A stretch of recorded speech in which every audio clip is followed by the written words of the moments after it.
Hello everyone, welcome to my channel Vishwas. आज मैं आपको सेल यानी कोशिका के मोस्ट एक्सपेक्टेड क्वेश्चन कराऊंगी, जो कि हमारे किसी भी वनडे एग्जाम या फिर जहां भी साइंस का सिलेबस दिया है वहां 2 नंबर का पूछा ही जाता है।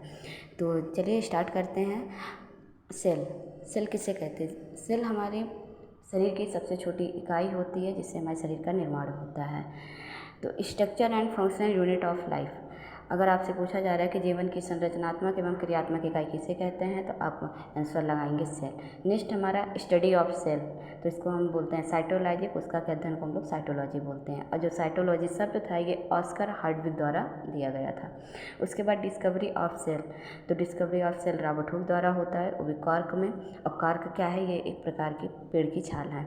लेकिन इन्होंने जो खोज की थी वो डेड सेल की थी। लेकिन अगर आपसे पूछा जाए लिविंग सेल की, तो आप आंसर लगाएंगे एंटोनी वैन ल्यूवेनहॉक। और एंटोनी वैन ल्यूवेनहॉक को फादर ऑफ माइक्रोबायोलॉजी कहा जाता है। अब क्यों कहा जाता है? क्योंकि इन्होंने माइक्रोस्कोप की सहायता से कई सूक्ष्म जीवों की खोज की थी।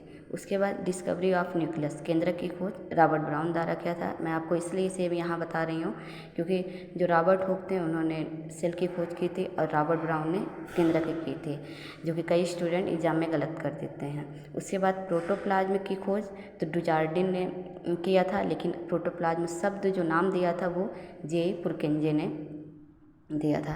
लोग इसमें भी कंफ्यूज होते हैं, तो आप सब इसे लर्न कर लीजिए कि प्रोटोप्लाज्म की खोज किसने की थी या फिर प्रोटोप्लाज्म शब्द किसने दिया था। ठीक है। उसके बाद आता है सेल थ्योरी। सेल थ्योरी मतलब कोशिका सिद्धांत। अभी ये क्वेश्चन आपका आईसीआर के एग्जाम में पूछा गया था, लेकिन आपका स्टेटमेंट के तौर पर। तो इसका जो आंसर होगा कि कोशिका सिद्धांत 2 वैज्ञानिकों द्वारा दिया गया, एक है एम स्लाइडेन, दूसरा टीसॉन। उसके बाद आपका नेक्स्ट है लार्जेस्ट सेल, मतलब सबसे बड़ी कोशिका। तो सबसे बड़ी कोशिका किसकी होती है? तो शुतुरमुर्ग के अंडे का होता है, उस शुतुरमुर्ग अंडा होता है। उसके बाद अगर आपसे ये पूछा जाए कि सबसे लंबी, तो लॉन्गेस्ट एनिमल सेल, तो आपका न्यूरॉन हो जाएगा कि जंतु में सबसे लंबी कोशिका न्यूरॉन की होती है। उसके अगर आपका मानव शरीर में पूछा जाए कि मानव शरीर की सबसे बड़ी कोशिका कौन सी है, तो आपका ओवम होगा। ओवम मतलब अंडाणु। अंडाणु जो होता है वो हमारे ह्यूमन बॉडी में पाया जाता है। ठीक है। उसके बाद अगर मानव शरीर की सबसे छोटी कोशिका यानी स्मॉलेस्ट ह्यूमन सेल, तो वो आपका स्पर्म मतलब शुक्राणु, जो कि मेल में पाया जाता है।